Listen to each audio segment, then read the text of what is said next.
கடந்த நாட்களில் நம்ம பல விஷயங்களை தியானித்தோம் சபையில் வச்சு. இன்றைக்கி நம்ம கடைசியாக என்ன செய்ய போகிறோம், முடிந்தது அப்படின்ற வார்த்தையை தான் நம்ம தியானிக்க போகிறோம்.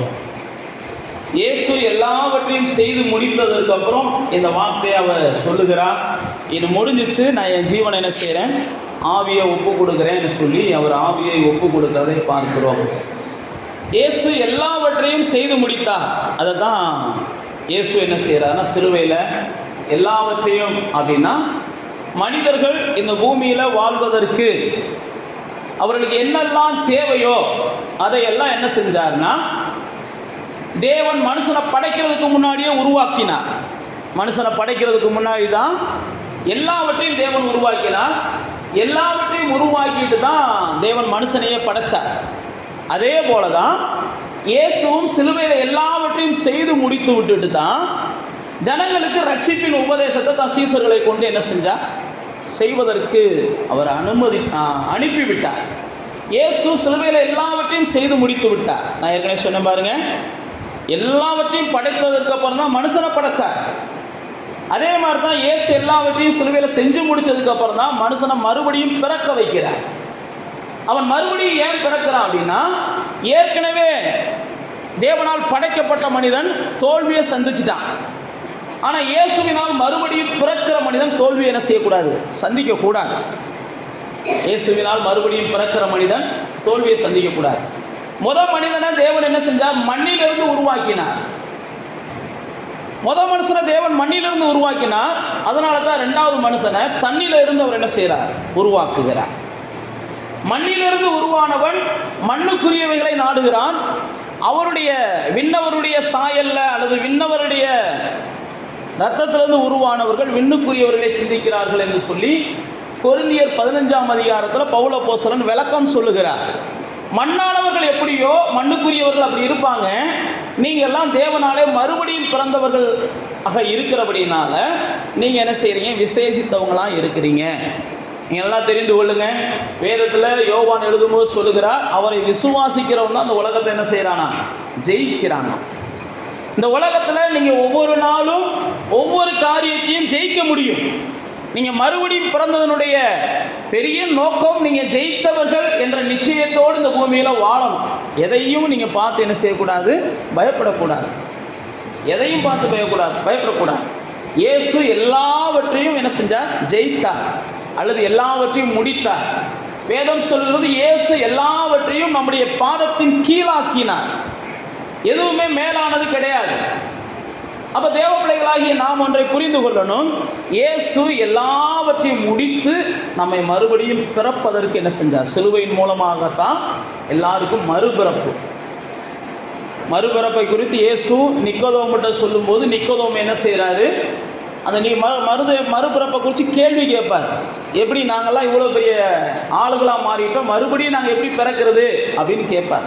அப்போ தான் இயேசு என்ன செய்வார், மனம் திரும்புதல் தான் மறுபிறப்புக்கான அடையாளம் அப்படின்னு சொல்லி அவனுக்கு புரிய வைப்பார். நீ ஆவியினாலும் ஜலத்தினாலும் என்ன செய்யணும், பிறக்கணும். பிறந்தா தான் தேவனுடைய ராஜ்யத்தில் உன் பேர் எழுதப்படும் அப்படின்னு சொல்லி நிக்கோதோமுக்கு சொல்லுவார். நிக்கோதோமு யாருன்னு பார்த்தீங்கன்னா, அன்னைக்கு இருந்த பெரிய போதகர். அவர் அன்னைக்கு இருந்த வேத பண்டிதர். அன்னைக்கு பைபிளை பற்றியும் பழைய ஏற்பாட்டை பற்றியும் நல்லா தெரிந்து வைத்திருந்த ஒரு பரிசுத்தவான் இயேசுவிடத்தில் வந்து பேச வருகிறார். அப்போ தான் இயேசு என்ன செய்கிறாரு, என்னடா உனக்கே புரியலையாடான்ற மாதிரி அவன்கிட்ட கேட்பார். மறுபடியும் பிறப்பதை குறித்து உனக்கே புரியலையா? அப்போ தான் நிக்கோதோமு என்ன செய்வான், பைபிளில் பார்த்தீங்கன்னா இயேசுடைய வார்த்தையை ஏற்றுக்கொள்ளுவான். சரித்திரங்களில் பார்த்தீங்கன்னா அந்த நிக்கோதோமு மறுபடியும் பிறந்தவனாக இயேசுக்காக வாழ்ந்து மரிப்பான். அப்போ தேவ பிள்ளைகளாகிய நானும் நீங்களும் சிலுவையினாலே மறுபடியும் பிறந்தவர்கள். அதனால தான் பேதுரு சொல்லும்போது சொல்கிறாரு, நாம் எல்லாம் என்ன செஞ்சோம், ஜனிப்பிக்கப்பட்டோம். அவருடைய வித்தியினாலே ஜனிப்பிக்கப்பட்டோம். நாமெல்லாம் புதிதாக பிறந்திருக்கிறோம். அப்போ அந்த சிலுவையானது எல்லாவற்றையும் முடித்து ஒரு புது மனுஷனை உலகத்தில் கொடுத்தது மாதிரி நம்மையும் இயேசு என்ன செஞ்சுருக்கிறாருன்னா, எல்லாவற்றையும் கடந்த காலங்களில் நீங்கள் இயேசுவை நம்புறதுக்கு முன்னாடி அல்லது மறுபிறப்பு அடைகிறதுக்கு முன்னாடி நீங்கள் எப்படி இருந்தீங்க அப்படின்ற எதையுமே இயேசு பார்க்கறது இல்லை. முதல்ல நீங்கள் அதை என்ன செஞ்சுக்கிறணும், புரிந்து கொள்ளணும். நீங்கள் மறுபிறப்பை எப்போ ருசிக்கிறீங்களோ அப்பயே உங்களுக்குள்ள ஒரு நிச்சயம் இருக்கணும், கடந்த காலங்களையெல்லாம் என் தேவன் மறந்துட்டார், நானும் என்ன செஞ்சிடறேன், மறந்துடுறேன். மறுபிறப்புக்கு முன்னாடி நீங்கள் எப்படி வேணாலும் இருந்திருக்கலாம், ஆனால் மறுபிறப்புக்கு பின்னாடி நீங்கள் இதெல்லாம் யோசிச்சிங்கன்னா கண்டிப்பாக உங்கள் வாழ்க்கை சந்தோஷமாக இருக்காது. நீங்கள் மறுபிறப்பை காண்பதற்கு முன்பாக நீங்கள் எப்படி வாழ்ந்தீங்க அப்படின்றதற்கு மறுபிறப்பை கண்டதுக்கப்புறம் நினைக்கவே நீங்கள் என்ன செய்யாது கூடாது. மறுபிறப்பை ஒருவன் கண்டதுக்கப்புறம் அவன் கடந்த காலங்களில் அவன் வாழ்க்கையில் ஏற்பட்ட கசந்ததையோ நல்லதையோ கெட்டதையோ யோசிச்சான்னா அவன் வாழ்க்கையில் அவன் பரிபூர்ணப்பட மாட்டான்.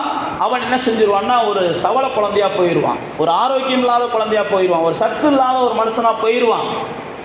அதனால தான் நான் உங்களுக்கு மறுபடியும் சொல்லுகிறேன், நீங்கள் புதிதாய் பிறந்ததுக்கப்புறம் பழையவைகள் என்ன செஞ்சிருச்சு, ஒளிஞ்சு போயிடுச்சு, எல்லாம் புதுசாகிடுச்சு. மற்றவங்க நம்மகிட்ட ஏதாவது இந்த மாதிரி விஷயங்களை சொல்லி காமிச்சா கூட நாம் என்ன செஞ்சிடணும், கடந்து போயிடணும், காதில் வாங்கக்கூடாது. சில நேரத்தில் நம்ம புதிய மனிதர்கள் ஆனதுக்கப்புறம் நம்முடைய பழைய வாழ்க்கையை சொல்லி சில நேரத்தில் நம்மளை காயப்படுத்த சிலர் முயற்சிப்பாங்க. அப்படி முயற்சிக்கும் போது நாம் காயப்படக்கூடாது. காயப்பட்டோம் அப்படின்னா நம்ம இன்னும் என்ன செய்யலை, மறுபிறப்பை நாம் சரியாக ருசிக்கலன்னு அர்த்தம். நான் மறுபிறப்பை அடைஞ்சதுக்கப்புறம் கடந்த வாழ்க்கையை சொல்லி யாராவது என்னை கோபம் ஊட்டினாங்கன்னா நம்ம கோபப்படக்கூடாது. அது செத்து போன மனுஷனை பற்றி நீங்கள் பேசிக்கிறீங்க, நம்ம என்ன செஞ்சிடணும், கடந்து போயிடணும். ஏன்னா சில நேரத்தில் பிசாசு நம்மளை மறுபடியும் அந்த பழைய வாழ்க்கையை உயிர்ப்பிப்பதற்காக நம்ம கடந்த காலங்களில் செய்தவைகளை நமக்கு ஞாபகம் ஊட்டுவான். எப்படியாவது அவனுக்கு என்ன செய்யணும், நாம் மரித்த வாழ்க்கைக்கு மறுபடியும் திரும்பணும் அப்படின்னு பிசாசு எதிர்பார்ப்பான். நான் மறுபடியும் அதான் உங்களுக்கு சொல்லுகிறேன், இயேசு சிலுவையினாலே எல்லாவற்றையும் முடித்து விட்டார். இயேசு சிலுவையினால் முடிச்சுட்டு எனக்கு புது வாழ்க்கையை கொடுத்துருக்கிறார். நான் இப்போ மறுபடியும் பிறந்தவன். அதனால தான் இயேசுனுடைய அந்த யோவானுக்கு சொல்லும்போது சொன்னார், புருஷனுடைய சித்தத்தில் நான் பிறக்கலை. அந்த 1ஆம் அதிகாரத்துக்கு வாங்க, யோவானுக்கு எடுத்த 1ஆம் அதிகாரத்தில் நான் மறுபடியும் பிறந்திருக்கிறேன். ஆனால் புருஷனுடைய சித்தத்தின்படி பிறக்கலை, மாம்சத்தினுடைய ஆசையின்படி அல்லது மாம்சம் இணைந்ததுனால நான் பிறக்கலை. 13ஆம் வசனம் போட்டிருக்கு பாருங்க. இவங்கெல்லாம் தேவனாலே பிறந்தவர்கள்.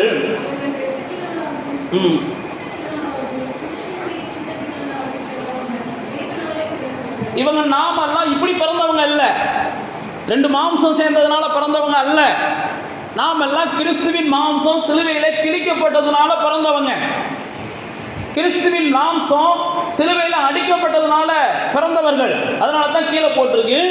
அந்த வசனங்களை தொடர்ந்து நீங்கள் வாசிக்கும் போது அங்கே ஆவியானவர் நமக்கு 12ஆம் வசனத்தில் எழுதுறாரு, இந்த கிறிஸ்துவின் மேலே விசுவாசம் உள்ளவங்க தான் தேவனுடைய பிள்ளைகள். அப்போ தேவனுடைய பிள்ளைகளாகிய நாம் எல்லாம் முடிந்தது, நாம் மறுபடியும் என்ன செஞ்சவங்க, பிறந்தவங்க அப்படின்ற நிச்சயம் இருக்கணும். இயேசு எல்லாவற்றிற்கும் ஒரு முடிவை கொடுத்துட்டார். அதனால் என்னுடைய முன்னோர்களுடைய பாவம், முன்னோர்களுடைய சாபம், அல்லது நான் கிறிஸ்துவுக்குள் வருவதற்கு முன்பாக செய்த பாவம், கிறிஸ்துவுக்குள் வருவதற்கு முன்பாக நான் சம்பாதித்த சாபம் என்னை தொடருது தொடுது அப்படின்னு எந்த ஒரு கிறிஸ்தவன் நினைத்தாலும் அது பிசாசுக்கான வாசலை திறந்து கொடுக்கத்தான் அது என்ன செய்யும், வாய்ப்பாக இருக்கும். நான் மனம் திரும்பிய உடனே எல்லாமே கழுவப்பட்டாச்சு, எல்லாமே அடக்கம் பண்ணப்பட்டாச்சு. அதனால தான் ரோமருக்கு பவுல் சொல்லும்போது சொல்கிறாரு, ஞானஸ்நானத்தினாலே நீங்கள் பழைய மனுஷனை என்ன செஞ்சிட்டீங்க, அடக்கம் செய்து விட்டாயிற்றுன்றார். ஞானஸ்நானத்தினாலே பழைய மனுஷனை அடக்கம் பண்ணிட்டீங்க. புதிய ஏற்பாட்டில் இந்த சொல்கிறார். பழைய ஏற்பாட்டில் எப்போ இஸ்ரவேலர்கள் செங்கடலை கடக்குறாங்களோ அந்த செங்கடலை ஆண்டவர் என்ன செய்கிறாருன்னா ஞானஸ்நானத்துக்கு ஒப்புமையாக சொல்கிறார். செங்கடலுக்குள்ள இருந்து ஜனங்கள் வெளியேறிய உடனே செங்கடலுக்கு முன்னாடி ஜனங்களை எல்லா வகையிலும் அச்சுறுத்தின பார்வோனும் அவனுடைய சேனைகளும் செங்கடலில் என்ன செஞ்சிடறாங்க, முழுவதுமாக செத்து போயிடுறாங்க. இதைத்தான் ஆண்டவர் என்ன செய்கிறாருன்னா புதிய ஏற்பாட்டுக்கு வரும்போது நீங்கள் ஞானஸ்நானம் எடுத்து கரையேறிய உடனே எல்லாம் செத்து மிதக்கிறத பார்ப்பீங்க. இது வரைக்கும் உங்களை தொடர்ந்து நீ எனக்கு சொந்தம், நீ எனக்கு சொந்தம், நான் உன்னை விட மாட்டேன். நீங்கள் வாட்சி பார்த்தீங்கன்னா பார்வன் அப்படி தான் சொல்லுவான், தொடருவோம், பிடிப்போம், விடக்கூடாது விடக்கூடாது விடக்கூடாதுன்னு நினைப்பான். நாம் பழைய மனிதனாய் இருக்கிறது வரைக்கும் பழையவைகள் நம்மேல் சொந்தம் கொண்டாடும். நான் பழைய மனிதன் அல்ல, நான் புதிய மனிதன். இயேசு சிலுவையினாலே என்னை என்ன செஞ்சிட்டார், எல்லா பழையவைகளையும் ஒழித்து விட்டு என்னை புதியவனாக மாற்றி விட்டார். அப்போ தேவ பிள்ளைகளாகிய நானும் நீங்களும் நீங்கள் ஏசாயா 40ஆம் அதிகாரத்தை நீங்கள் வாட்சி பார்த்தீங்கன்னா நீங்கள் ஆறுதல் அடையணும், தேறுதல் அடையணும்னு சொல்லி அங்கே ஏசாயா 40ஆம் அதிகாரத்தில் ஆவியானவர் எழுதுகிறார். முதல் வசனத்தை வாசிக்கும் போதே என் ஜனத்தை ஆற்றுங்கள், என் ஜனத்தை தேற்றுங்கள், எதை சொல்லி ஆற்ற சொல்கிறார்னு 2ஆம் வசனத்தில் சொல்றாரு. வாசிங்க.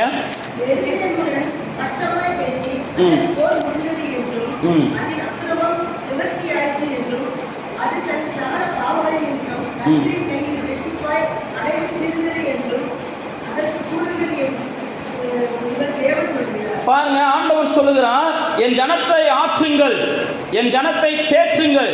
என்ன சொல்லி ஆற்றுங்க, என்ன சொல்லி தேற்றுங்கன்னு சொல்லும்போது சொல்றாரு, அதுக்கு பட்சமாய் பேசி, பட்சமாய்னா அன்பாய் பேசி அல்லது பாசமாய் பேசி அந்த ஜனத்திட்ட சொல்லுங்க, உங்க போர் முடிஞ்சிச்சு, இனிமே நீங்க யுத்தம் பண்ண வேண்டிய அவசியம் இல்லை.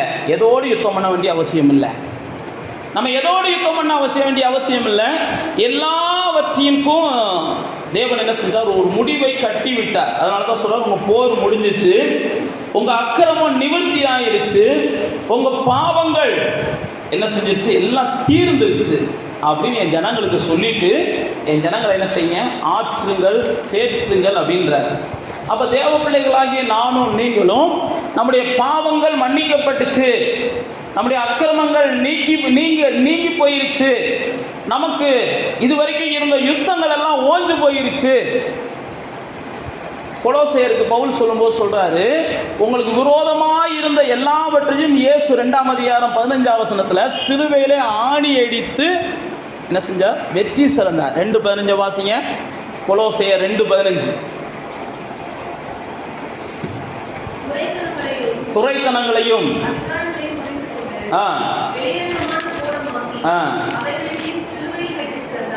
பாருங்க, இயேசு சிலுவையில துரைத்தனங்கள், அதிகாரங்கள் எல்லாவற்றையும் வெளியரங்கமான கோலமாக்கி அவர் வெற்றி சிறந்தார் அப்படின்னு சொல்லி கொலோசையர்ல பவுல் அப்போஸ்தலன் தன்னுடைய திருச்சபைக்கு எழுதும்போது எழுதுகிறார்.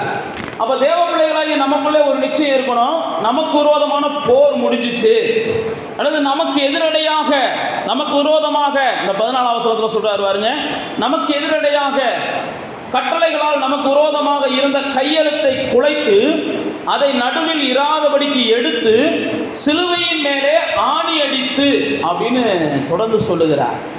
சொல்லிட்டு தான் கீழே சொல்லுகிறாரு, நீங்கள் என்ன செய்யாதீங்க, போஜனை குறித்தோ அல்லது பண்டிகையை குறித்தோ மாத பிறப்பு குறித்தோ யாரும் குற்றப்படுத்தாதீங்க. ஏன்னா இந்த ஜனம் யாரு, குற்றப்படுத்துவதிலிருந்து விடுதலையான ஜனம். எல்லா குற்றங்களையும் இயேசு சுமந்து கொண்டார். அப்போ நமக்கு விரோதமான சாபங்களாக இருக்கட்டும், நமக்கு விரோதமான பாவங்களாக இருக்கட்டும், அல்லது நமக்கு விரோதமான கையெழுத்தாக இருக்கட்டும், எல்லாவற்றையும் இயேசு, எல்லா துரைத்தனங்களையும், மாந்திரீகங்களாக இருக்கட்டும், பில்லி சூனியங்களாக இருக்கட்டும், அல்லது நமக்கு விரோதமான எந்த வகையான மருந்தோ மாயங்களோ, அந்த இதுதான் நான் உங்களுக்கு மறுபடியும் சொல்கிறேன், அந்த நிச்சயம் நமக்குள்ளே இருக்கணும். இயேசு எல்லாத்தையும் என்ன செஞ்சிட்டார், முடிச்சிட்டாரு. இயேசு எல்லாத்தையும் மேலே ஜெயிச்சிட்டாரு, எல்லாவற்றையும் முடிச்சிட்டாரு. இயேசு அழகா சொல்றா, எல்லாம் முடிஞ்சு, இனி நீங்க செய்ய வேண்டியதெல்லாம் அவரை விசுவாசிக்க வேண்டியது மட்டும்தான். அவரை விசுவாசிட்டீங்கன்னா இந்த உலகத்தில் நீங்க என்ன செய்றீங்க, ஒரு ஜெயமுள்ள வாழ்க்கையை வாழ்றீங்க. அவரை விசுவாசிட்டீங்கன்னா உங்களுடைய போராட்டங்கள் மேலே நீங்க ஜெயத்தை எடுக்கிறீங்க. அவரை விசுவாசிக்கிற நீங்க, பைபிளில் போட்டிருக்குது, நீங்க தான் இந்த உலகத்தை ஜெயிக்க முடியும். அப்போ தேவ பிள்ளைகளாகிய நாம் எல்லாவற்றையும் முடிச்சிட்டாரு. இனி நாம் என்ன செய்யக்கூடாது, நாம் செய்த இளவயதின் பாவங்கள் எனக்கு இந்த பிரச்சனையை கொடுத்துருக்குன்னு நீங்களும் நானும் பேசக்கூடாது. வாலிப வயதில் நான் செஞ்சது இன்னைக்கு நீ வயசான நாட்களில் பாதிக்குது அப்படின்லாம் நம்ம சொல்லக்கூடாது. அப்படி சொன்னோம் அப்படின்னா நாம் உண்மைக்கே சிலுவை மரணத்தை சரியாக என்ன செய்யல புரிஞ்சுக்கிறலன்னு அர்த்தம். நான் இயேசுவை ஏற்றுக்கொண்டது உண்மைன்னா, நான் வாலிபத்தில் செஞ்சது எதுவாக இருந்தாலும் அது எப்பயோ என்ன செஞ்சிருச்சு, மண்ணோட மக்கி போயிருச்சு. நான் இயேசுவை ஏற்றுக்கொண்டது உண்மை அப்படின்னா எப்பயோ அது என்ன செஞ்சிருச்சு, இயேசுவை அறியாததுக்கு முன்னாடி நான் வாழ்ந்த துன்மார்க்கமான வாழ்க்கை ஒருபோதும் என்னை தொடராது.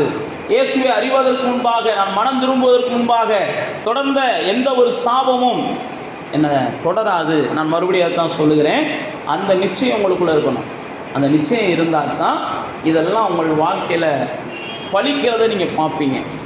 இயேசு சிலுவையில் சொல்கிறாரு, முடிஞ்சிருச்சு, என் ஜனத்தை சொல்லுங்கள், ஆற்றுங்கள், என் ஜனத்தை தேற்றுங்கள், என் ஜனத்தில் சொல்லுங்கள், உங்கள் பாவம் நிவர்த்தி ஆயிடுச்சு, உங்கள் அக்கிரமம் நிவர்த்தி ஆயிடுச்சு, உங்கள் போர் முடிஞ்சிச்சு.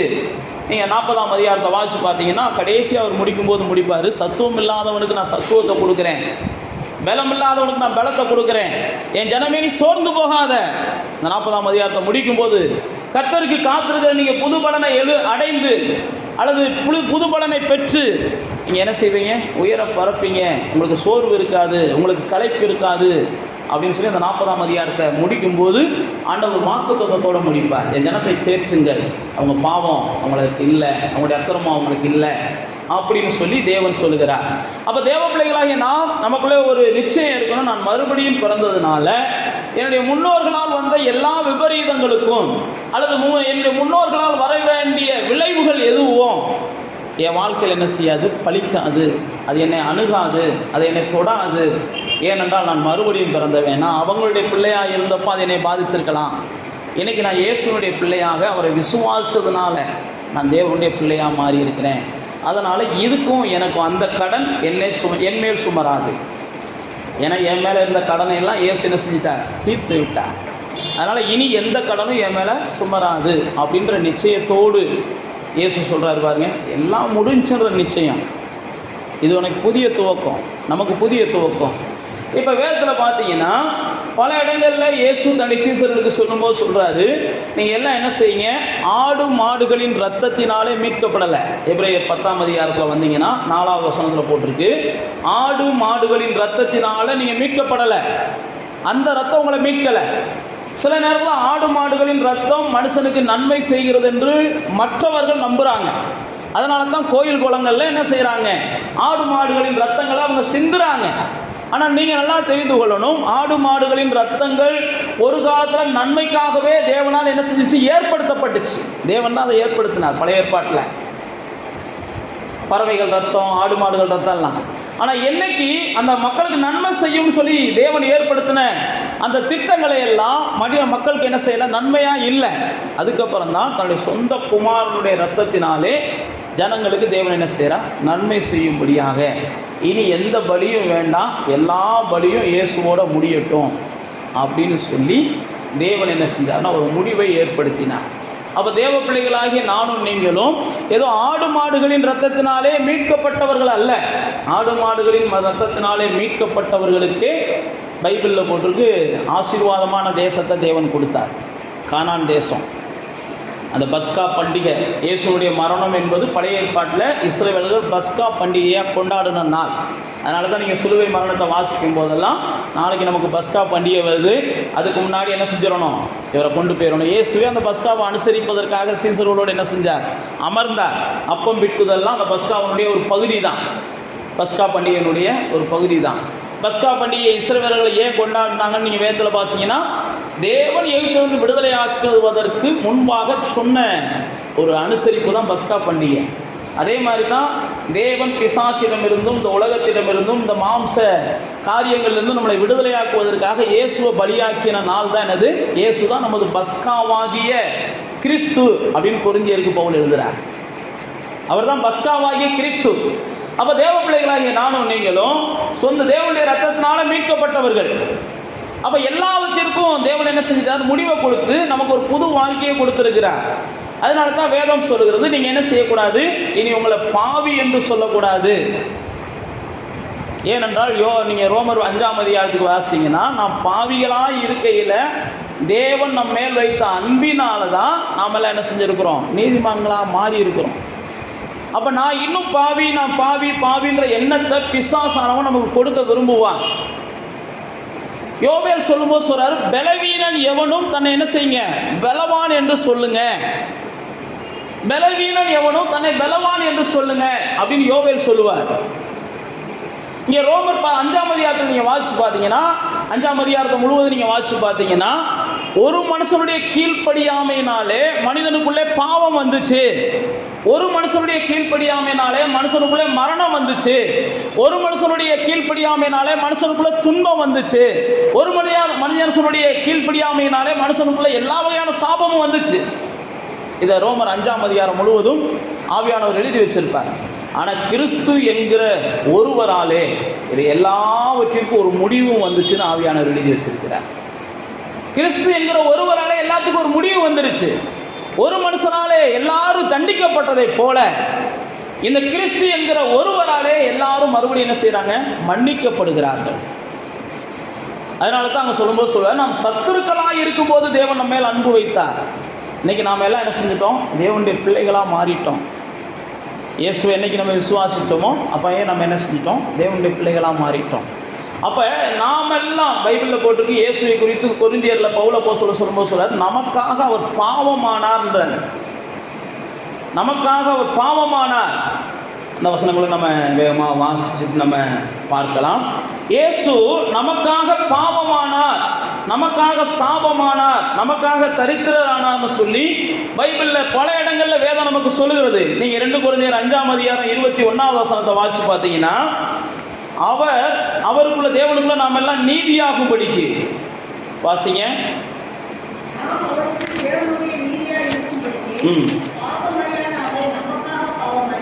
பாருங்க, நாமெல்லாம் நீதிமான்களா மாறணும், அல்லது நீதிமான்களா மாறணுன்றதை காட்டும் நாமெல்லாம் நீதிமான்களா தேவனுக்கு தெரியணும். நாமெல்லாம் தேவனுக்கு என்ன செய்யணும்? நீதிமானா தெரியணும். அதுக்காக என்ன செஞ்சாரா? இயேசுவை பாவமாக்கி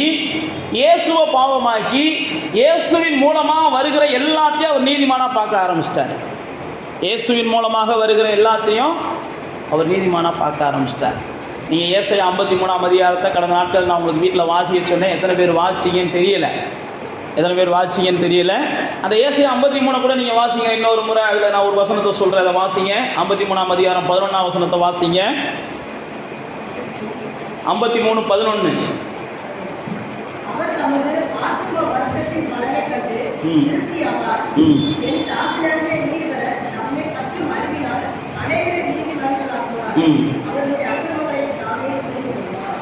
எந்த மனுஷனுடைய அக்கிரமத்தை இயேசு சுமந்தார்னு ஒருத்தன் விசுவாசிக்கிறானோ அவன் தான் நீதிமான் ஆகிறான். யார் ஒருத்தன் என் அக்கிரமத்தை இயேசு சுமந்தார், அதான் அங்கே போட்டிருக்கு. அவர் என்ன செஞ்சாரா? அநேகரை நீதிமான்களாக்குகிறார். அவருடைய அக்கிரமங்களை அவர் தாமே சுமந்தார். அப்போ நீங்களும் நானும் நீதிமானா எப்போ மாறுறோம் அப்படின்னா, நம்முடைய செயல்கள் அல்ல, நம்முடைய விசுவாசத்தினால தான் நம்ம என்ன செய்கிறோம்? நம்ம நீதிமான்களாக ஆகிறோம்.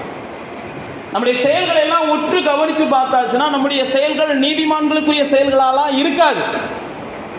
அப்படி இருக்குன்னு சொல்கிறவங்கள நடிக்கிறாங்கன்னு நான் தான் சொல்லுவேன். நீங்கள் 2வது வேணா சொல்லிக்கோங்க. இந்த உலகத்தில் யாரும் நீதிமான்லாம் கிடையாது. நாம் எல்லாருமே விசுவாசத்தினாலே நீதிமான்களாக்கப்பட்டவர்கள். கிரியையினாலே நாம் என்ன செய்யலை? நீதிமான்களாக்கலை. என்ன விசுவாசம்? இயேசு என் அக்கிரமத்தை எடுத்துக்கொண்டு செத்தார், அதான் விசுவாசம். இயேசு என் பாவத்துக்காக அடிக்கப்பட்டார், என் சாபத்துக்காக, என்னுடைய அக்கிரமத்துக்காக அடிக்கப்பட்டார். அதுக்கு அடுத்த வசனத்தை கூட வாசிங்க.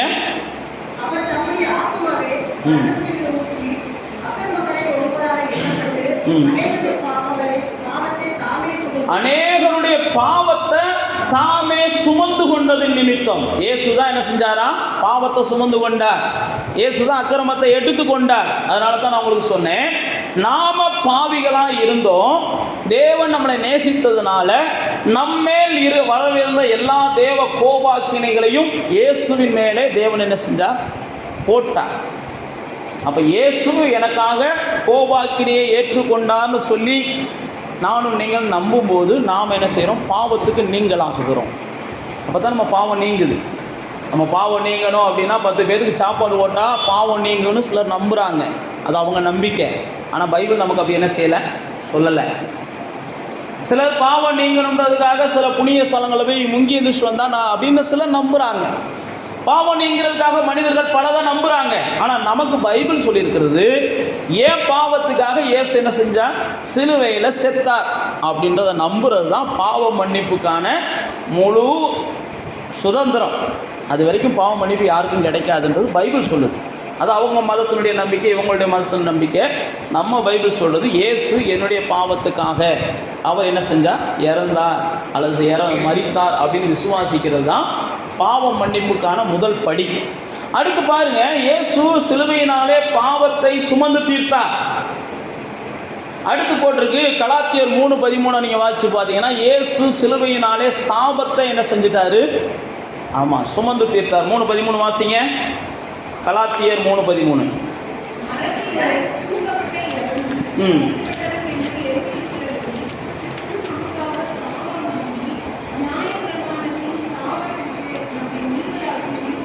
பாருங்க, இயேசு நமக்காக சாபமாகி சாபத்துக்கு நம்மளை நீங்களாக்கிட்டாராம். அப்ப தேவ பிள்ளைகளே, எப்போ இயேசு சிலுவையில் அந்த சிலுவை மரத்தில் தொங்கினார் எனக்காக அப்படின்னு நீங்கள் நம்பும்போது தான் உங்களுடைய சாபத்துக்கு நீங்கள் நீங்களாகிறீங்க. சாபம் என்றால் என்ன அப்படின்னு பார்த்தீங்கன்னா, தொடர்ந்து உங்கள் குடும்பத்தை ஒன்று தொடருதுன்னு வைங்க, அதைத்தான் நம்ம சாபம்ன்றோம்.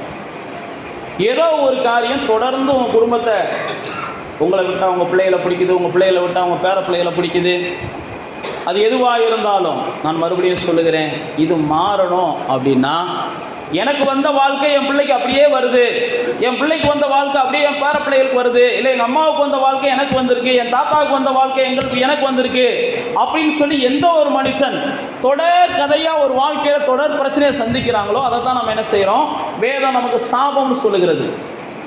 4ஆம் தலைமுறை மட்டும் நான் என்ன செய்வேன், விசாரிப்பேன்றாரு ஒரு மனுஷனுடைய சாபத்தை. அப்போ நான் என்ன சொல்ல வரேன் அப்படின்னா, இந்த சாபத்துக்கு முடிவு இயேசு சிலுவையில் தந்துட்டார்னு விசுவாசிக்கணும். இயேசு எனக்காக சாபமாகிட்டார், அதனால் ஏன் சாபம் நீங்கி போயிடுச்சு. நான் மறுபடியும் சொல்லுகிறேன், எல்லாமே விசுவாசத்தினால் வருகிறது. விசுவாசத்தினால் வராததெல்லாம் பாவம்னு பைபிளில் சொல்லுது. விசுவாசத்தினால் வராததெல்லாம் பாவம்னு பைபிளில் சொல்லுது. அப்போ பாவத்துக்கும் இயேசு சிலுவையில் ஒரு முடிவை கொடுத்துட்டார், சாபத்துக்கும் இயேசு சிலுவையில் ஒரு முடிவை கொடுத்துட்டார் அப்படின்னு சொல்லி நீங்களும் நானும் என்ன செய்யணும், விசுவாசிக்கணும் முதல்ல. அதுக்கப்புறம் தான் நம்ம செயலில் காமிக்கணும். முதல் விசுவாசம் தான், அதுக்கப்புறம் தான் நம்மளுடைய செயலில் காமிக்கணும். 3வது நான் உங்களுக்கு சொல்லி முடிக்கிறேன். இயேசு சிலுவையினாலே பாவத்தை எடுத்துக்கொண்டார், சாபத்தை எடுத்துக்கொண்டார். அடுத்து வேதத்தில் 2 கொரிந்தியர் 8ஆம் அதிகாரத்துக்கு வந்தீங்கன்னா தரித்திரத்தை வாசிங்க. 8ஆம் அதிகாரத்தை, 2 கொரிந்தியர் 8ஆம் அதிகாரத்தை எடுத்து, இயேசு தரித்திரத்தை தனக்கு சொந்தமாக்கினார். வாசிங்க, 9ஆம் வசனத்தை வாசிங்க.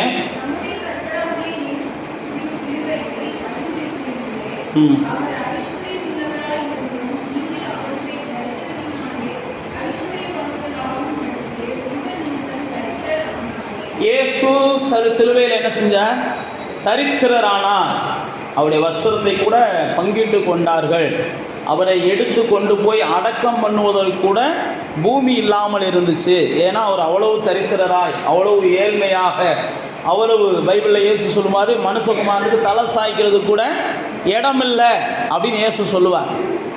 ஏன் வேதத்தில் சொல்லியிருக்கு அப்படின்னா, அவர் ஏன் அந்த தரித்திரத்தை சந்தித்தார் அப்படின்னா, தன்னை விசுவாசிக்கிறவர்கள்லாம் என்ன செய்யணும், அந்த தரித்திரத்திலிருந்து மீண்டு வரணும்.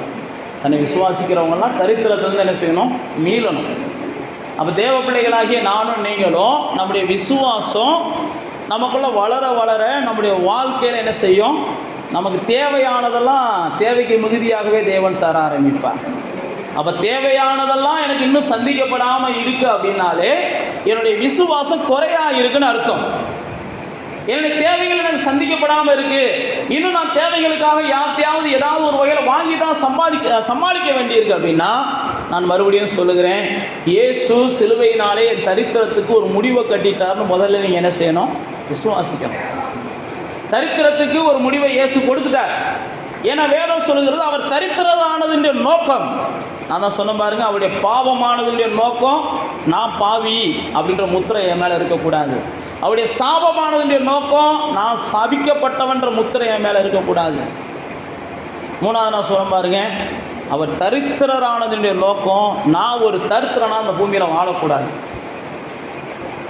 நான் தரித்திரனா வாழ்ந்தேன் அப்படின்னா, நான் மறுபடியும் சொல்லுகிறேன், நான் உண்மையாக சிலுவையை விசுவாசிக்கலை, நான் உண்மையாக என்ன செய்யலை, சிலுவையின் மேலே ஒரு பற்றுள்ளவனாய் வாழலை. ஏன்னா வேதம் சொல்லுகிறது, அவருடைய இரத்தத்தினால மீட்கப்பட்டவர்களை வெளிப்படுத்தின விசேஷம் 1ஆம் அதிகாரம் 6ஆம் வசனத்தில் ஆவியானவர் எழுதி வச்சிருக்கிறார். அவர்களை ராஜாக்களும் ஆசாரியர்களுமாக அவர் என்ன செய்கிறாரா, ரத்தத்தினால கழுவி, 6ஆம் வசனம் வாசிங்க, நம்மிடத்தில் அன்பு கூர்ந்து நம்மை கழுவி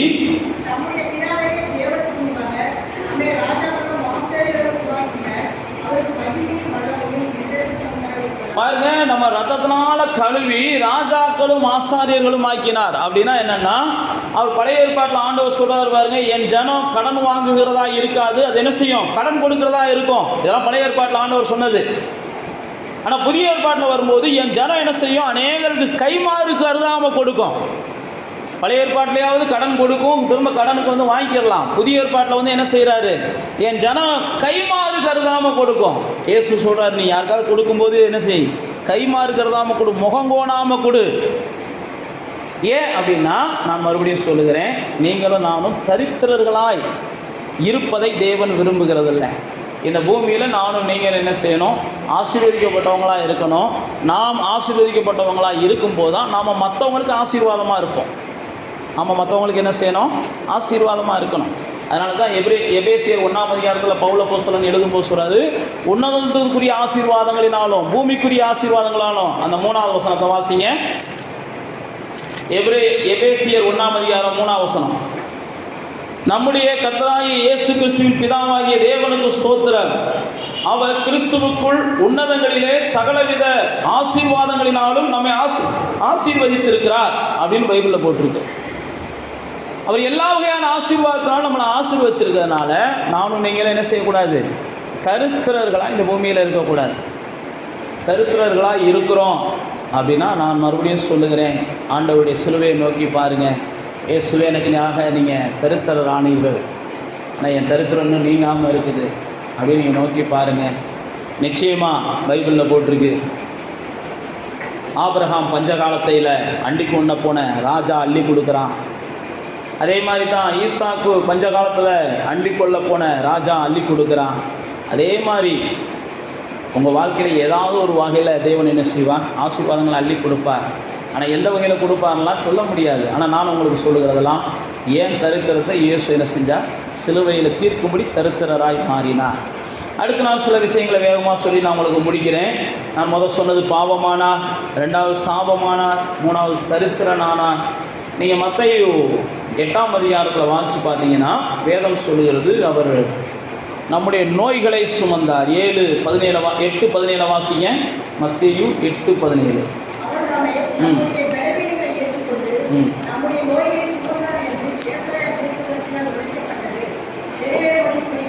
பாருங்க, இயேசு நம்முடைய நோய்களை சுமந்திருக்கிறார்.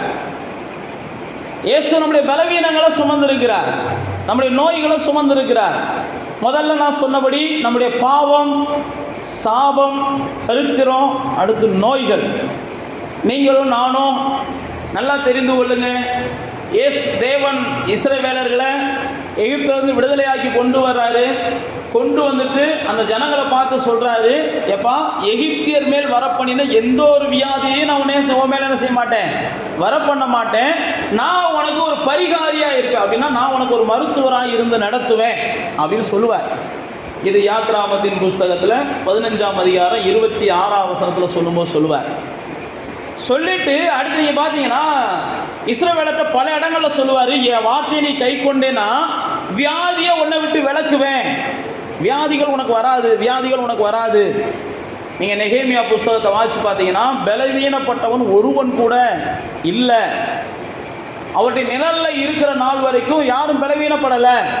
ஆனால் ஒரே ஒரு முறை என்னாகமத்தின் புஸ்தகத்தில் கொடிய நோய் ஜனங்களை பிடிக்கிறது.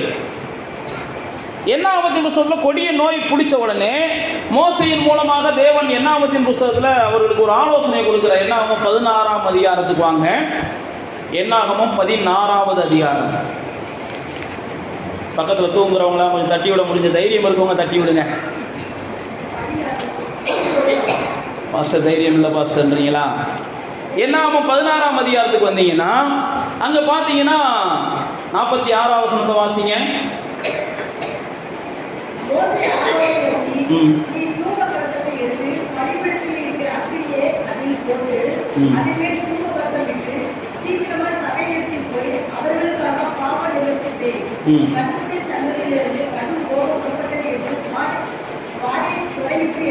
நீங்க கீழே இருந்து வாசிச்சு பார்த்தீங்கன்னா 48ஆம் வசனம் போட்டிருக்கு, செத்தவர்களுக்கும் உயிரோடவர்களுக்கும் நடுவே நின்றான், அப்பொழுது வாதை என்ன செஞ்சு நிறுத்தப்பட்டச்சு. இங்கே பார்த்தீங்கன்னா ஜனங்கள் முரட்டாட்டம் பண்ணதுனால வாதை. எப்பயுமே நான் உங்களுக்கு சொல்லுகிறேன், தேவ பிள்ளைகள் நாம் என்ன செய்யக்கூடாது, வம்பு வீம்பு பேச்சுகளை குறைக்கணும். வம்பு வீம்பு பேச்சு இருந்துச்சுனாலே, வம்பு வீம்பு செஞ்சாலே நமக்கு நோய் வரும். இதைத்தான் பழைய ஏற்பாட்டில் பல இடங்களில் பார்க்குறோம். தேவ பிள்ளைகளுக்கு ஏன் நோய் வருதுன்னா வம்பும் வீம்பும் வைராக்கியமும் கசப்பும் இப்படிலாம் யாரெல்லாம் நம்ம தேவ பிள்ளைகளாக இருக்கிறவங்க அதிகமாக சேர்த்து வைக்கிறோமோ அதுதான் நமக்கு நோயை கொண்டு வரும். அதனால் தேவ பிள்ளைகள் நோய் இல்லாமல் வாழணும்னு ஆண்டவர் விரும்புகிறார். உங்களுக்கு நோயை தரமாட்டேன்னு ஆண்டவர் சொல்லுகிறார். ஆனால் யாருக்கு நோய் வரும் நான் உங்களுக்கு மறுபடியும் சொல்லுகிறேன், பிறரை மன்னிக்காதவங்களுக்கு நோய் வரும். இதெல்லாம் பைபிளில் இருக்குது. தேவ பிள்ளைகளை நான் குறிப்பாக சொல்கிறேன். அல்லது கசப்பு வச்சுக்கிட்டு இருக்கவங்களுக்கு நோய் வரும், வம்பு வைராக்கியம் பாராட்டுகிறவர்களுக்கு நோய் வரும். இதெல்லாம் நோய் நீங்காது. தேவனுடைய ஆசீர்வாதம் என்ன அப்படின்னா, நீங்கள் என்ன செய்யணும்? நோய் இல்லாமல் அந்த பூமியில் வாழணும். நோயை அவர் ஏற்றுக்கொண்டார். நோய் இல்லாமல் வாழணும்னா முதல்ல நீங்கள் என்ன செய்யணும்? சிலுவையினாலே என் நோய்கள் தீர்க்கப்பட்டுச்சு. அதனால தான் பேதுரு சொல்லும்போது சொல்கிறாரு, அவருடைய தழும்புகளாலே நீங்கள் என்ன செஞ்சிட்டீங்க? குணமானீர்கள். எந்த நோயும் அவரால் சுகமாக்க முடியாத நோயே கிடையாது. மருத்துவர்களால் கைவிடப்பட்ட பெண் இயேசுவை தொட்டு சுகமாகுறாங்க. அதே மாதிரி எத்தனையோ நோய்கள் இயேசு வாழ்ந்த நாட்களில் சுகமாக்கப்படுகிறது. இயேசுடைய சீடர்கள் சுகமாக்குறாங்க. அதனால் நான் உங்களுக்கு மறுபடியும் சொல்லுகிறேன், இயேசு பலவீனராய் மாறி அல்லது நோயாளியை போல மாறி நம்ம எல்லாம் நோய்க்கு நீங்களாக்கி என்ன செஞ்சால் தப்புவித்தது தான் அந்த சிலுவை. அதனால் இந்த 4 காரியத்தை நீங்கள் ஞாபகம் வச்சுக்கோங்க. முதல்ல பாவமானார், சாபமானார், தரித்திரரானார், நோயாளி அல்லது பலவீனரானார். இயேசு நினைச்சார்னா சிலுவையிலேருந்து இறங்கி வரலாம். ஆனால் ஒரு நோயாளியை போல ஏன் மாறினார்னா, அவர் நோய்களையெல்லாம் சுமந்து கொண்டு நமக்கு ஒரு நோயற்ற வாழ்க்கையை இந்த பூமியில் என்ன செய்கிறார்? தருகிறார். இப்போ நோயற்ற வாழ்க்கையை தேவன் தருகிறபடினாலே வேதம் சொல்லுகிறது, நீங்கள் அந்த சிலுவையில் இயேசு இவைகளெல்லாம் எனக்கு செஞ்சு முடிச்சிட்டார் அப்படின்னா, நீங்கள் வெளிப்படுத்தின விசேஷங்களில் வந்தீங்கன்னா ஒரு 7 வகையான ஆசீர்வாதங்களை அங்கே ஆவியானவர் எழுதி வைத்திருக்கிறார். அதை நம்ம சொல்லிட்டு நம்ம ஜெபம் பண்ணி முடிக்கலாம். இயேசு சிலுவையில் எல்லாவற்றையும் செய்து முடித்து விட்டார். அப்படி இயேசு செய்து முடித்து விட்டதுனால எனக்கு என்ன செய்யுதுன்னா, பல வகையான ஆசீர்வாதங்களை ஆண்டவர் கொடுக்கிறார். நீங்களும் ஜெயம் கொண்டார் அப்படின்னு சொல்லி எபேசியர் 2ஆம் அதிகாரத்திலிருந்து ஒரு 7 மக்களுக்கு ஆண்டவர் அங்கே சொல்லுகிறார். எபேசியர் 2ஆம் அதிகாரம் 7ஆம் வசனத்தில் வாசிங்க. வெளிப்படுத்தின விசேஷம் 2ஆம் அதிகாரம் 7ஆம் வசனம். வெளிப்படுத்தின விசேஷம்.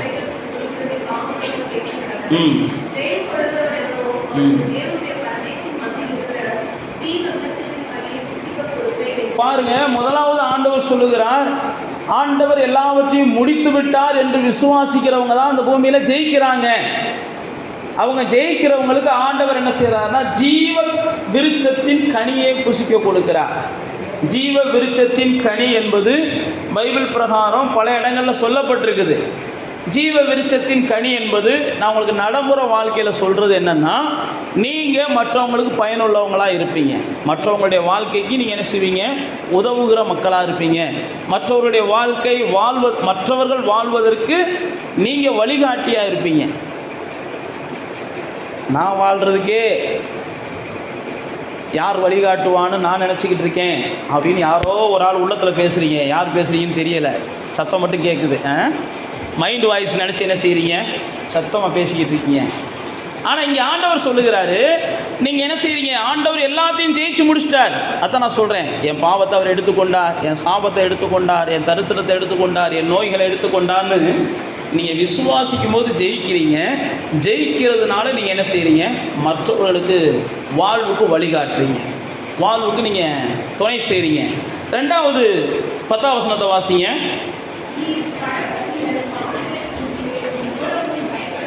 கரெக்டான வசனம்.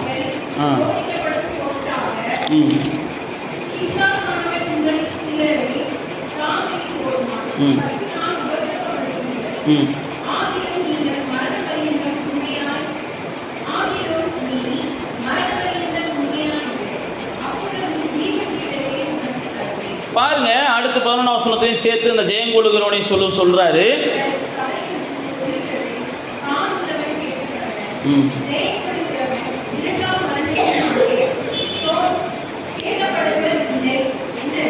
பாருங்க, ஆண்டவர் இங்கே 2வது சொல்றாரு, நீங்க என்ன செய்யாதீங்க? படப்போகிற பாடுகளை குறித்து பயப்படாதீங்கன்றாரு.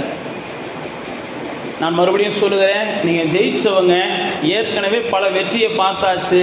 இனி எந்த வெற்றியும் எந்த பிரச்சனையை சந்தித்தாலும் நிச்சயம் எனக்கு வெற்றி அப்படின்ற ஒரு நிம்மதி உங்களுக்குள்ளே இருக்கணும். இயேசு எனக்காக என்ன செய்கிறார்? நான் வெற்றி பெறுவதற்கு உதவுகிறார். இயேசு நான் வெற்றி பெறுவதற்கு என்னை பலப்படுத்துகிறார். இப்போ இங்கே பாருங்கள், நீங்கள் படப்போகிற பாடுகளை குறித்து பயப்படாதீங்க. முதல்ல நானும் நீங்களும் வாழ்க்கையில் எத்தனையோ பாடுகளை நாள்தோறும் சந்திக்கிறோம். ஆனால் பாடுகளை பார்த்து நம்ம பயந்தோம் அப்படின்னாலே அந்த பாடுகள் நம்மளை என்ன செஞ்சிடும்? கண்டிப்பாக சேதப்படுத்தும். பாடுகளை பார்த்து பயப்படக்கூடாது. ஏன் அப்படின்னா இயேசு சொல்கிறாரு, உலகத்தில் உங்களுக்கு உபத்திரவம் உண்டு, ஆனால் நீங்கள் என்ன செய்யுங்க? திடன் கொள்ளுங்க, நான் உலகத்தை ஜெயிச்சிருக்கிறேன். இது இயேசு சொல்கிறார். அப்போ உங்களுக்குள்ளே என்ன செய்யணும்னா, பாடுகள் வரும்போது இப்படி நீங்கள் சொல்லணும், இந்த பாடுகளை இயேசு நிச்சயம் என்னைய ஜெயிக்க வைப்பார், இந்த பிரச்சனையை ஜெயிக்க வைப்பார், இந்த போராட்டத்தை ஜெயிக்க வைப்பார். உடனே நம்ம பதறக்கூடாது. வாழ்க்கையில் ஒவ்வொரு நாளும் நாம் பல வகையான சூழ்நிலையின் ஊடாக தான் கடந்து போகணும். அதனால தான் அங்கே போட்டிருக்கிறாரு, நீ சோதிக்கப்படும் போது கொஞ்சம் உண்மையாயிரு. நீ உண்மையாக இருந்தேன்னா அந்த சோதனைக்குரிய வெற்றி, அதை தான் ஜீவ கிரீடத்தை உனக்கு நான் தருவேன். அப்போ நீங்களும் நானும் ஒன்றை புரிந்து கொள்ளணும், நம்ம வாழ்க்கையில் வருகிற எந்த ஒரு தீமையும் நமக்கு நன்மையாய் மாறும். அந்த நிச்சயம் முதல் நமக்குள்ளே இருக்கணும். ஏன்னா ஆண்டவர் சொல்கிறாரு, அவரிடத்தில் அன்பு கூறுகிறவர்களுக்கு சகலம் என்ன செய்யும்? நன்மைக்கு ஏதுவாகத்தான் நடக்கும். நீங்கள் ஆண்டவரை நேசிக்கிறீங்கன்னா உங்களுக்கு நடக்கிறதெல்லாம் என்ன செய்யும்? நன்மைக்கு ஏதுவாக நடக்கும். நீங்கள் ஆண்டவரை நேசிக்கலைன்னா நடக்கிறதெல்லாம் உங்களுக்கு என்ன செய்யும்? தீமைக்கு ஏதுவாக தான் நடக்கும். முடிவு தீமையாக இருந்துச்சு அப்படின்னா நீங்கள் கண்டிப்பாக ஆண்டவரை உண்மையாக நேசிக்கலன்னு அர்த்தம். முடிவு நன்மையாக இருந்துச்சுன்னா உண்மையாக நீங்கள் ஆண்டவரை நேசிக்கிறீங்கன்னு அர்த்தம். இது ரெண்டு தான் அடையாளம். நம்ம எல்லாருக்குமே தெரியும், யோசேப்பு வாழ்க்கையில் நடந்ததெல்லாம் நன்மைக்கு ஏதுவாக முடிஞ்சிச்சு. நடந்ததெல்லாம் அவன் சந்தோஷப்படுறது மாதிரியா நடந்துச்சு? யோசிச்சு பாருங்க. ஒன்று கூட அவன் சந்தோஷப்படுறது மாதிரி நடக்கலை. நடந்ததெல்லாம் நன்மைக்கு ஏதுவாக முடிஞ்சிச்சு. அதனால தான் யோசேப்பு சொல்கிறேன், எல்லாரும் நீங்கள் தீமை செய்ய நினைச்சிங்க, கர்த்தர் எனக்கு என்ன செஞ்சார்? அந்த தீமையெல்லாம் நன்மையாக முடிய பண்ணியிருக்கிறார். அப்போ வேத புஸ்தகம் நமக்கு என்ன சொல்லுகிறது அப்படின்னா, தேவ பிள்ளைகளாகிய நாம் நம்முடைய வாழ்க்கையில் சந்திக்கிற பாடுகளை எல்லாம் நம்ம ஆசீர்வாதத்தில் முடிக்கணும். அதைத்தான் ஆண்டவருடைய வேதம் சொல்லுது, நீ மரண பரியந்த உண்மையாக இருந்தால் ஜீவ கிரீடத்தை தருவேன், நீ ஜெயம் கொண்டவனால மரணம் உன்னை சேதப்படுத்தாது. மரணம் தான் மனுஷனால் ஜெயிக்க முடியாத கடைசி சத்ருன்னு பைபிளில் போட்டிருக்கு. மனுஷனால் ஜெயிக்க முடியாத கடைசி சத்ரு என்னதான்? மரணமா. இயேசு ஒருத்தர் தான் மரணத்தை என்ன செஞ்சிருக்கிறார்? ஜெயிச்சிருக்கிறார். வேறு யாருமே மரணத்தை ஜெயிக்கலை. அதனால தான் பேதுரு தன்னுடைய ஜனங்களுக்கு பிரசங்கம் பண்ணும்போது அப்போஸ்தலர் 2ஆம் அதிகாரத்தில் சொல்கிறான், இங்கே வேறு தாவீது கல்லறை நம்ம ஊரில் தான் இருக்குது, இங்கே வேறு அவங்க கல்லறை நம்ம ஊரில் தான் இருக்குது, இதே கல்லறை ஒன்று இருக்குது, ஆனால் இயேசு கல்லறை மட்டும் திறந்துருக்கு. ஏன்னா அவர் தான் மரணத்தை ஜெயிச்சவர் அப்படின்னு சொல்லி தன்னுடைய ஜனங்கள்கிட்ட பேசுவான். இப்போ நம்ம தாவீது கல்லறையை காமிக்க முடியாது. நம்ம கலைஞர் கல்லறையை காமிக்கலாம், ஜெயலலிதா கல்லறையை காமிக்கலாம், அண்ணாதுரை கல்லறையை காமிக்கலாம், காமராசர் கல்லறையை காமிக்கலாம். ஏன்னா நம்ம ஊருக்காரங்களுக்கு இவங்களை தான் தெரியும், அவங்க கல்லறையெல்லாம் அப்படி தான் இருக்குது. இவங்கள்லாம் ஜெயிக்க முடியாத மரணத்தை இயேசு ஜெயிச்சார். இப்போ வேதம் சொல்லுகிறது, மரணம் தான் மனுஷனுடைய கடைசி சத்ரு. மனுஷனால் ஜெயிக்க முடியாத பெரிய சத்ரு யாருன்னு பார்த்தா மரணம் தான். மரணத்தை யாராலும் ஜெயிக்க முடியாது. ஆனால் இங்கே வேதம் சொல்லுகிறது, அந்த மரணம் உங்களை சேதப்படுத்தாது. எப்போ? நான் மறுபடியும் சொல்லுகிறேன், இயேசு சிலுவையில் எனக்காக மரித்தார்னு நீங்கள் நம்பும்போது மட்டும்தான். அதை நீங்கள் நம்பணும். அப்போ இயேசுவை நீங்கள் சிலுவையில் பார்க்கும்போதெல்லாம் எனக்காக இயேசு முடித்து விட்டார், எல்லாத்தையும் செய்து முடித்து விட்டார். அப்போ தேவ பிள்ளைகளாகிய நாம் பாடுகளை சந்திக்கும் போது நமக்குள்ள ஒரு எண்ணம் இருக்கணும், இந்த பாடு எனக்கு நன்மைக்கு ஏதுவாக முடியும். அதுதான் நான் உங்களுக்கு சொல்கிறேன், தேவனை நான் நேசிக்கிறேன்ப்பா, எனக்கு எது நடந்தாலும் நன்மைக்கு தான்ப்பா முடியும் அப்படின்னு கொஞ்சம் பொறுமையாக காத்திருக்கணும். அதுதான் அங்கே இப்போ எழுதுறாருங்க, சோதிக்கப்படும் பொருட்டு பிசாசானவன் உங்களை சில நாள் காவலில் போடுவான். அப்போ நீங்கள் என்ன செய்யுங்க? கொஞ்சம் பொறுமையாக இருங்க, கொஞ்சம் உண்மையாக இருங்க அப்படின்னு சொல்லி அங்கே சொல்லுகிறதை பார்க்குறோம். அடுத்து இதே வெளிப்படுத்தின விசேஷம் 2ஆம் அதிகாரத்தில் 17ஆம் வசனத்தை வாசிங்க.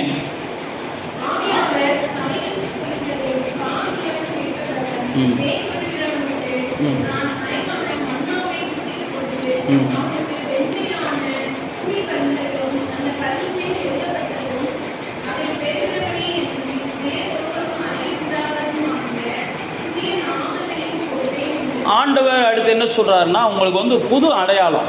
நீங்கள் எப்போ சிலுவையினால் பிறக்கிறீங்களோ அப்போ இருந்தே ஆண்டவர் என்ன செய்கிறார்? உங்களுக்கு புது நாமத்தை கொடுக்குறார், புது அடையாளத்தை கொடுக்குறார். உங்களுடைய வாழ்க்கையில் மற்றவங்க இது வரைக்கும் உங்களை பார்த்த பார்வையை அவர் மாற பண்ணுகிறார்.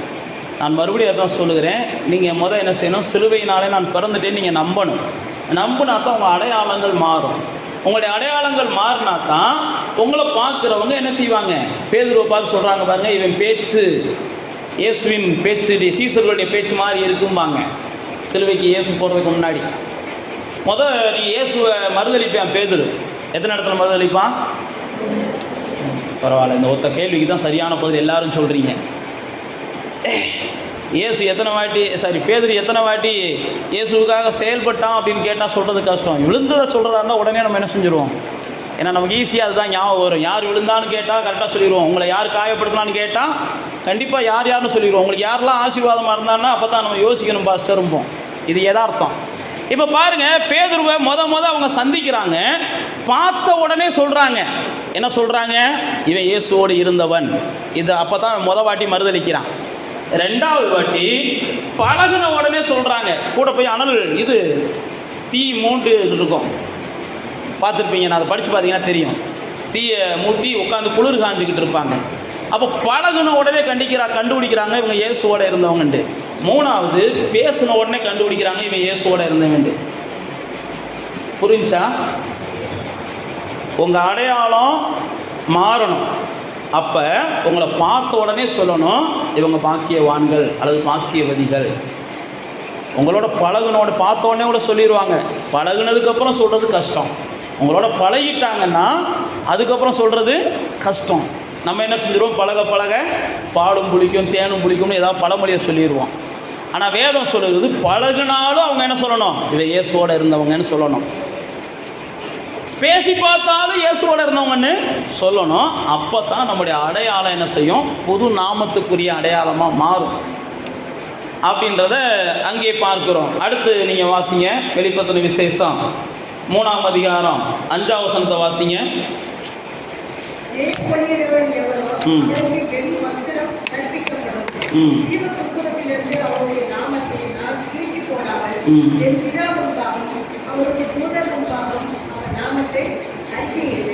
இங்க என்ன சொல்லுகிறார் அப்படின்னா, வெண் வஸ்திரம் அப்படின்னா இவனும் இந்த வீட்டாளு தான்.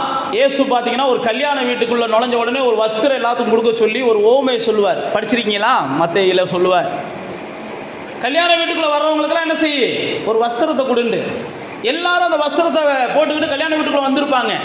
அப்போ அந்த கல்யாண வீட்டுக்கு அழைத்தவர் போய் பார்க்க போவார். ஒரே ஒரு ஆள் மட்டும் என்ன செய்வார்? வஸ்திரம் இல்லாமல் இருப்பார். அப்போ தான் அவர் பிடிச்சி, எப்படி நீ வஸ்திரம் இல்லாமல் உள்ளே வந்து இவனை தூக்கி போத என்ன செய்ய, ஆமாம் அழுகை உள்ள இடத்துல போடுங்க அப்படிம்பாங்க. ஏன் நான் உங்களுக்கு சொல்லுகிறேன்னா, ஜெயிச்சவங்களுக்கு என்ன செய்கிறாரு? வஸ்திரம் கொடுக்குறார், வெண் வஸ்திரம். நான் மறுபடியும் சொல்லுகிறேன், ஜெயம்ன்றது முதல்ல நமக்கு விசுவாசத்தினால தான் வருது. அதுக்கப்புறம் தான் நம்முடைய செயல்கள் எல்லாம் என்ன செய்யும்? அதுக்கேற்ற மாதிரி மாறும். நம்ம பிறக்கும்போது என்ன செய்கிறோம்? ஒரு மாமரமாக பிறக்கிறோம் அப்படின்னா அதுக்கப்புறம் நம்முடைய செயல்கள்லாம் மாமரத்துக்கு ஏற்ற மாதிரி மாறி கடைசியில் மாங்கனி கண்டிப்பாக வந்துடும். நமக்குள்ளே இருக்கிறது என்ன விதை? இயேசுவை நான் முழுமையாக ஏற்றுக்கொண்டு நான் மறுபடியும் பிறந்திருக்கேன்னா கண்டிப்பாக நான் வளர வளர வளர என்னை பார்க்குறவங்களாம் இவன் இயேசுனுடைய பிள்ளைப்பான்னு சொல்ல ஆரம்பிச்சிருவாங்க. நான் முழுமையாக இயேசுவை ஏற்றுக்கொண்டு வளர்ந்தா தான். நான் முழுமையாக இயேசுவை ஏற்றுக்கொள்ளாமல், இயேசுட்ட நான் வேலைக்காக வந்தேன், இயேசுட்ட நான் சாப்பாட்டுக்காக வந்தேன், இயேசுட்ட இதுக்காக வந்தேன், இயேசுட்ட சுகத்துக்காக வந்தேன், இயேசுட்ட அதுக்காக வந்தேன்னு சொன்னீங்கன்னா நீங்கள் வளர வளர நோயாளியாக வளருவீங்க, வளர வளர தரித்திரமாக தான் வளருவீங்க, வளர வளர பிரச்சனையாக தான் வளருவீங்க. இயேசுட்ட நீங்கள் வரும்போது என்ன செய்யணும்? அப்படியெல்லாம் வரக்கூடாது. ஆரம்பத்தில் வந்து இயேசுவை அறிகிறதுக்கு முன்னாடி நீங்கள் அப்படி வந்திருக்கலாம். ஆனால் இயேசுவை அறிய அறிய அறிய என்ன செய்யணும்? இதெல்லாம் எனக்கு ஒரு முக்கியம் இல்லை. பவுல் சொல்கிறான் பாருங்க, இயேசுனுடைய அன்பை விட்டு என்னை பிரிப்பவன் யார்? பசியோ நாசமோசமோ நிர்வாணமோ எதுவோ அதெல்லாம் எனக்கு தேவையில்லை. அனுதினமும் அடிக்கப்பட்டாலும் பிரச்சனை இல்லை, அனுதினமும் கொல்லப்பட்டாலும் பிரச்சனை இல்லை, நான் அவரை நேசிக்கிறத மாட்டேன், என்ன செய்ய மாட்டேன், நிப்பாட்ட மாட்டேன்பா ரோமர் 8ஆம் அதிகாரத்தில். அப்போ இங்கே பாருங்கள், வெண் வஸ்திரம் கொடுத்ததுக்கப்புறம் அங்கே போட்டிருக்க ஜீவ புஸ்தகத்தில் அவங்க பேர் கிறுக்கப்படாது. அப்படின்னா என்னென்னா, பரலோகத்தில் அவங்களுக்குரிய பங்கு அப்படின்னா புரியுதா? நம்ம ரேஷன் அட்டையில் நம்ம பேர் இருந்துச்சுன்னா நம்ம குடும்ப சொத்தில் நமக்கு என்ன செய்யுது? உரிமை இருக்குது. ஆதார் கார்டு இந்த இதெல்லாம் நம்ம சொல்கிறோம்ல, அதே மாதிரி தான் ஜீவ புஸ்தகத்தில் உங்கள் பேர் இருந்துச்சுன்னா பரலோகத்தில் உங்களுக்கு என்ன செய்யுது? பங்கு இருக்குது. உங்களுக்கான பங்கு அங்கே இருக்கும். ஆட்டோ தம்பி இந்தாப்பா உனக்குரிய பங்கு, இந்தாப்பா உனக்குரிய பங்குன்னு பரலோகம் நீங்கள் போகும்போது.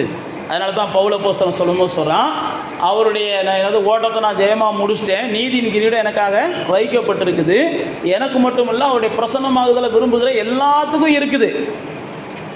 அப்போ தேவ பிள்ளைகளாகிய நாம் என்ன செய்யணும்? வஸ்திரம் தரிப்பிக்கப்பட்டவர்களாக வாழணும். பார்த்தீங்கன்னா, நீ நிர்வாணியாக இருக்கிற, ஆனால் உனக்கு வஸ்திரம் தரிப்பிக்கப்பட்டது மாதிரி நீ என்ன செய்கிற அப்படின்லாம் வெளிப்படுத்தின விசேஷத்தில் ஆண்டவர் அந்த சபையை பார்த்து சொல்லுவார். குருடனாக இருக்கிற, ஆனால் கண்ணு தெரிகிறது மாதிரி நடிக்கிற அப்படின்லாம் சொல்லுவார். ஏன் அப்படின்னா, மாய்மாலம் பண்ணுகிற கூட்டத்தை பார்த்து சொல்லுவார். நான் மறுபடியும் சொல்லுகிறேன், நாம் வஸ்திரம் தரிப்பிக்கப்பட்டோம்னா நாம் பங்குள்ளவர்களாக என்ன செய்கிறோம்? ஆகிவிட்டோம்னு அர்த்தம். அடுத்து கடைசியாக இதை வெளிப்படுத்தின விசேஷம், இதே 3ஆம் அதிகாரத்தில் அந்த 10-12 வாசிங்க.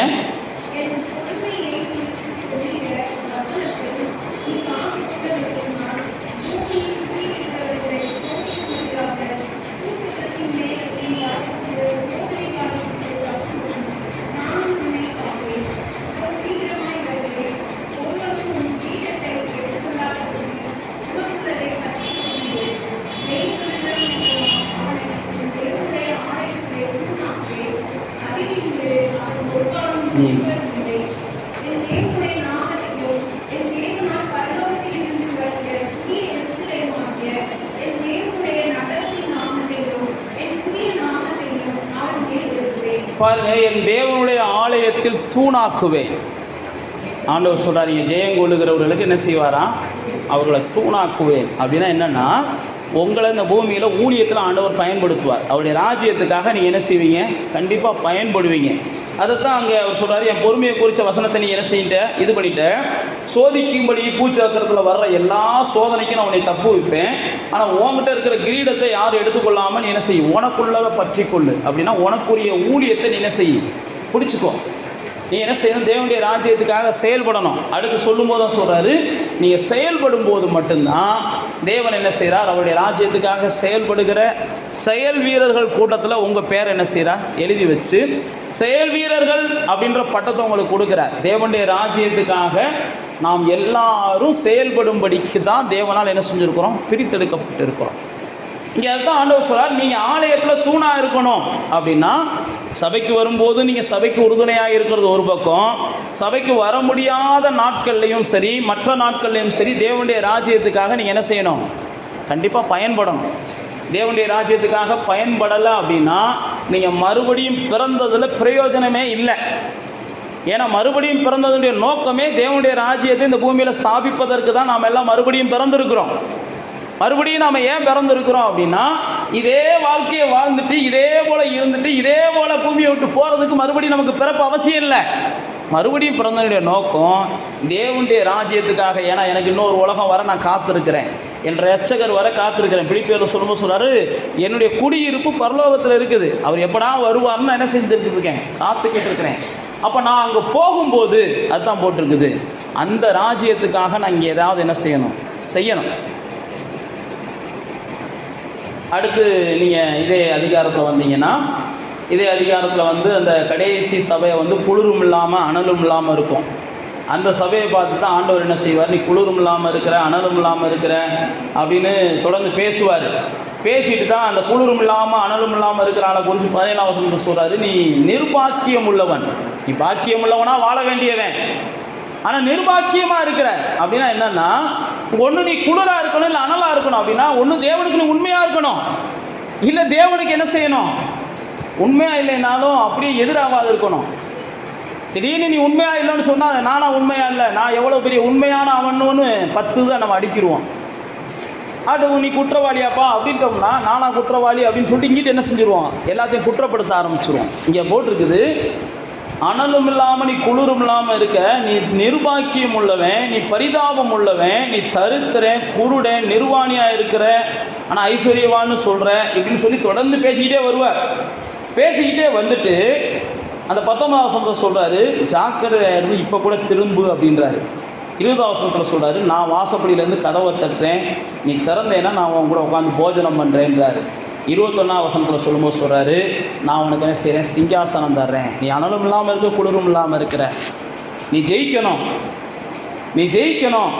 நான் உன் கூட உட்காந்து சாப்பிட்றேன், உனக்கு என்னென்ன வேணுமோ செய்கிறேன், நான் உன் கூட இருக்கிறேன், ஆனால் நீ ஜெயிக்கணும். ஜெயிச்சு நான் கண்டிப்பாக என் கூட நீ சிங்காசனத்தில் அமருவ அப்படின்னு கடைசி அந்த திருச்சபைக்கு சொல்லும்போது இயேசுனுடைய விருப்பம் என்னென்னா எல்லாரும் தான் கூட வந்து என்ன செய்யணும், சிங்காசனத்தில் அமரணும். ஒரு என்ன செஞ்சிடக்கூடாது, துன்மார்க்கர்களுடைய இடத்துக்கு போயிடக்கூடாது, அக்கிரமக்காரர்களுடைய இடத்துக்கு போயிடக்கூடாது. நாம் எல்லாம் என்ன செய்யணும், பாக்கியவான்கள் வாழுகிற தேசத்துக்கு போகணும். ஏனென்றால் வேதம் சொல்லியிருக்கிறது, இது முதற்கொண்டு மரிக்கிறவர்கள் பாக்கியவான்கள் என்று எழுதுன்னு போட்டிருக்கு. நம்ம செத்தாலும் என்ன செய்யணும், பாக்கியவான்கள் செத்துருக்காங்கன்னு தான் சொல்லணும். அப்போ தேவ பிள்ளைகளாகிய நானும் நீங்களும் இயேசு சிலுவையினால் இதெல்லாம் செஞ்சு முடிச்சிட்டாருன்னு நம்பும்போது நாம் ஜெயிக்கிறவங்களாக மாறுறோம். ஜெயிக்கிறவங்களாக மாறும்போது நான் சொன்ன பாருங்கள், இப்படி ஒவ்வொரு ஆசீர்வாதங்களாக நம்ம மேலே வருகிறது. கடைசியாக நான் உங்களுக்கு சொன்னது, நம்மளுடைய சிங்காசனத்தில் தேவன் என்ன செய்கிறார், அமர வைக்கிறார்.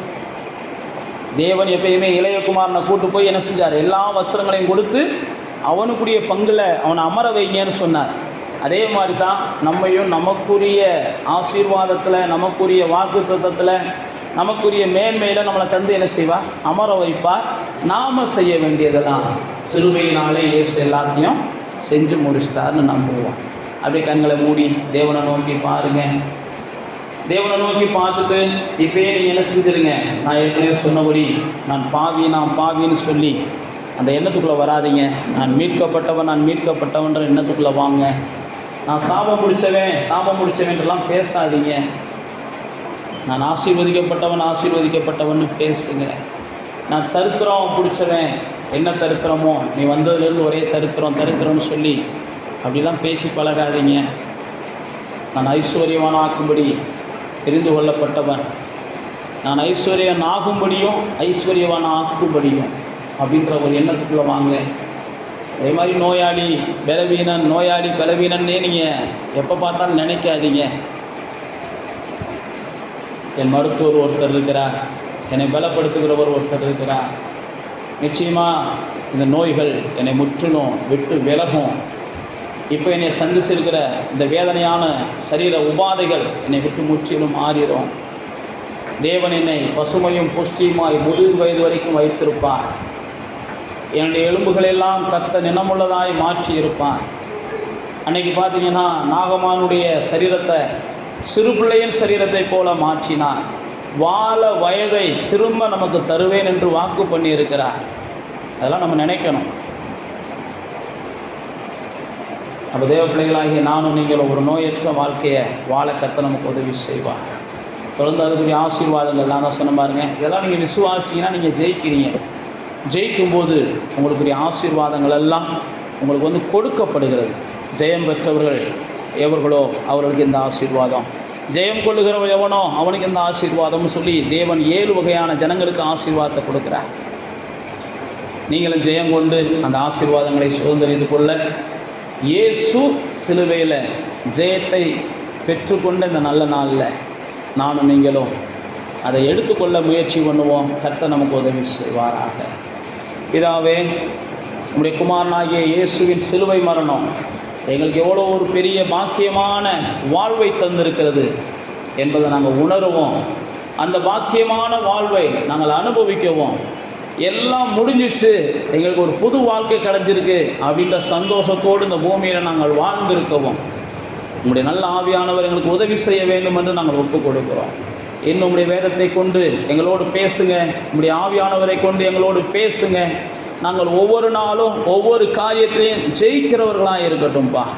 எந்த ஒரு காரியத்தையும் கண்டு நாங்கள் பதறாத அளவுக்கு, பயப்படாத அளவுக்கு, எந்த ஒரு காரியத்திலும் நாங்கள் தோற்று போகாதபடிக்கு உங்களுடைய ஆவியானவர் எங்களை பலப்படுத்த நாங்கள் ஒப்பு கொடுக்கிறோம். ஆண்டவரே, எல்லாவற்றையும் சிலுவையில் ஜெயித்த தேவன் இந்த பூமியிலையும் எங்களை எல்லா நாளும் ஜெயிக்க வைக்க வல்லவராக இருக்கிறீர். ஆண்டவரே, நாங்கள் ஒப்பு கொடுக்கிறோம். தொடர்ந்து உடைய நல்ல ஆவியானவர் இந்த பூமியில் எங்களை ஜெயமுள்ளவர்களாய் வலம் வர வைப்பீராக என்று நாங்கள் அர்ப்பணிக்கிறோம். எல்லாவற்றையும் முடித்து கொடுத்த தேவன் எங்கள் வாழ்க்கையை ஆசீர்வதிங்க, பலப்படுத்துங்க. எல்லா துதியும் நாங்கள் உமக்கு செலுத்துகிறோம். இயேசுவின் நாமத்தில் ஜெபிக்கிறோம் பிதாவே.